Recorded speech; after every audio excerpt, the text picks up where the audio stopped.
Hey everybody, it's Michael Padone with SalesBuzz.com, and today we're going to talk about the old just email me something sales objection. So with that being said, the email I got was asking me is this: how do you handle the just email me something blow off? Here's the deal. If you're hearing just email me something on a regular basis, your sales process is causing that to happen. And having a snarky response, to try to overcome that just means that you're not fixing the real problem that's causing your prospects to respond that way. So the reason most salespeople get that response is that one, they get the prospect on the phone. Two, ask if they're the person who makes decisions on XYZ. Three, they try to establish control by asking a few probing questions. And then four, which is then capped off with a mini spray and pray, right? Like a little mini sales presentation of what you offer. And to most salespeople, this is the sales process, or at least very close to it, that they've been using and they've been taught with from day one on the job. And the real danger zone for salespeople is they think of getting the just email me something blow off after they follow that process. They feel that that's just normal, and it doesn't have to be. At least it shouldn't be, right? So how do you avoid falling into the trap of using the wrong process and then hearing just email me something? Well, for one, you should at least know the title of the person that normally is involved in the decision-making process for your product or your service. The title doesn't always guarantee that they make the decisions, and every company has its own unique purchasing process. But if you look at the last 10 deals that your company has closed, you're going to see a pattern of 2 to 3 titles that seem to almost always be part of the decision-making process. Knowing who to speak with to get the ball rolling, though, isn't enough.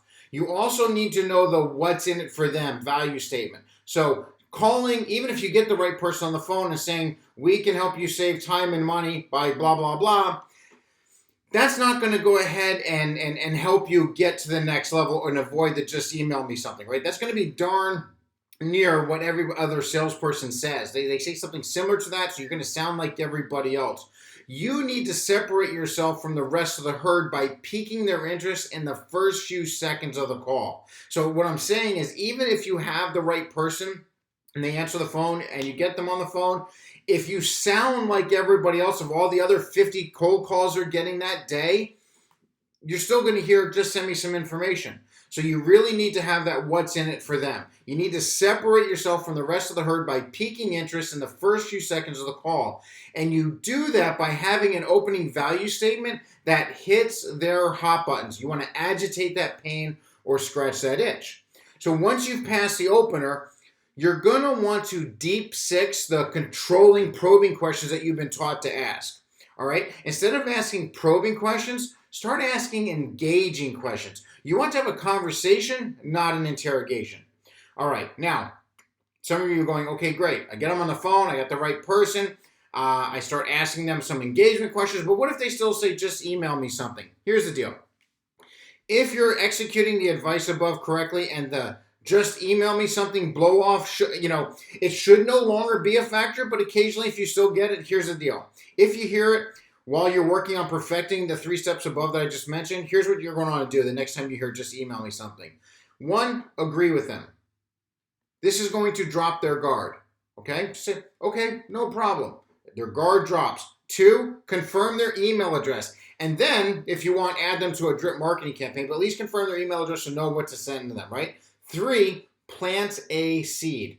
Trying to push the prospect after they've told you just email me something is going to be right out of the 1970s salesman playbook. You don't want to read that book anymore, okay? So you blew the call, just own it, live to fight another day. By planting a seed, I mean end the call with hitting a few hot buttons that will make them think of you after the call every time one of these pain problems happen. Let me give you an example. So if I'm calling somebody, I get a sales director on the phone, they say, hey, listen, just email me something. I don't really ever hear that, but like I said, if I did hear that in the future or on an occasion, I simply go, listen, no problem. I get their email address, and I say, listen, I'll send this over ASAP. In the future, if your sales team starts to struggle with hitting their monthly quota, due to being shut down by gatekeepers or prospects ignoring their voicemails, or because, they're having a hard time getting decision makers on the phone, we might be able to help them. My contact information is going to be in the email I'll send you. Feel free to reach out to me anytime. Fair enough?